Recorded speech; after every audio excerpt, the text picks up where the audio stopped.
इस तरह के रोजाना डिक्टेशन के वीडियोस पाने के लिए हमारे चैनल डेली डिक्टेशन को सब्सक्राइब कीजिए और बेल नोटिफिकेशन आइकॉन को दबाइए ताकि हमारी लेटेस्ट वीडियो आप तक सबसे पहले पहुंचे। डिक्टेशन शुरू हो रही है 3 सेकंड में। स्टार्ट। देश में अंतर्राष्ट्रीय प्रतिस्पर्धा की चुनौतियों का सामना करने के लिए श्रम कानूनों में आमूल परिवर्तन की मांग तेज होती जा रही है। उद्योग जगत का कहना है कि मुक्त व्यापार की ओर विदेशी पूंजी निवेश के इस दौर में पुरानी श्रम नीति और औद्योगिक संबंध कानूनों को बदला न गया तो घरेलू उद्योग विदेशी प्रतिस्पर्धा में पिट जाएंगे और इसका अंततः उनकी श्रमिकों के हितों पर घातक प्रभाव पड़ेगा, जिनके हित संरक्षण के लिए यह कानून बनाए गए थे।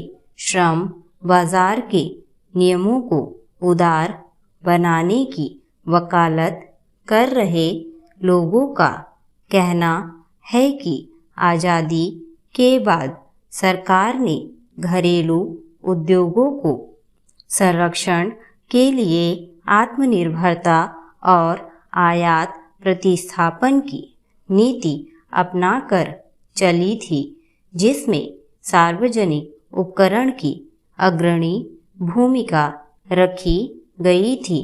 लेकिन 1920 के दशक में आंतरिक वित्तीय संकट और अंतर्राष्ट्रीय दबाव के चलते संरक्षण और आयात प्रतिस्थापन एवं आत्मनिर्भरता की जगह मुक्त अंतर्राष्ट्रीय व्यापार और विदेशी पूंजी निवेश को खुला बनाने की नीति अपनानी पड़ी।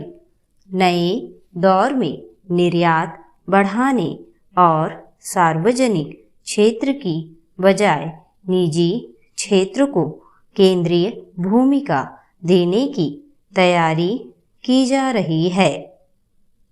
ऐसे में निजी और सार्वजनिक क्षेत्र के उपक्रमों का पुनः गठन जरूरी हो गया है। उद्योग जगत का मत है कि श्रम कानूनों को लचीला बनाए बिना ठीक से पुनः गठन संभव नहीं हो सकेगा। दिल्ली के एक प्रोफेसर ने भारत के लिए प्रतिस्पर्धी और मानवतापूर्ण श्रम बाजार नीति शीर्षक एक पर्चे में लिखा है कि देश में उदारीकरण की नीति शुरू होने से पहले और बाद में आर्थिक वृद्धि दर कभी भी इतनी ऊंची नहीं रही कि व्यापक गरीबी और बेरोजगारी में कमी हो सके। उनका कहना है कि बेरोजगारी खत्म करने के लिए आर्थिक वृद्धि दर जनसंख्या वृद्धि दर की कम से कम 4 गुना या 10% होनी चाहिए। इसके लिए निवेश तीव्र गति से बढ़ाया जाना चाहिए। उनकी राय में श्रम कानूनों की जटिलता निवेश के निर्णयों पर प्रतिकूल प्रभाव डालती है।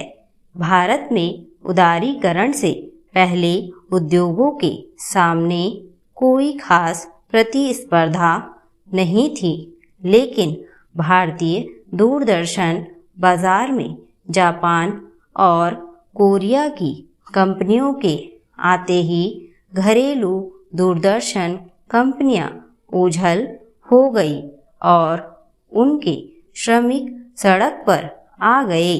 पुनः गठन आधुनिकीकरण के अभाव में यही हाल अहमदाबाद और मुंबई की कपड़ा मिलों का हुआ।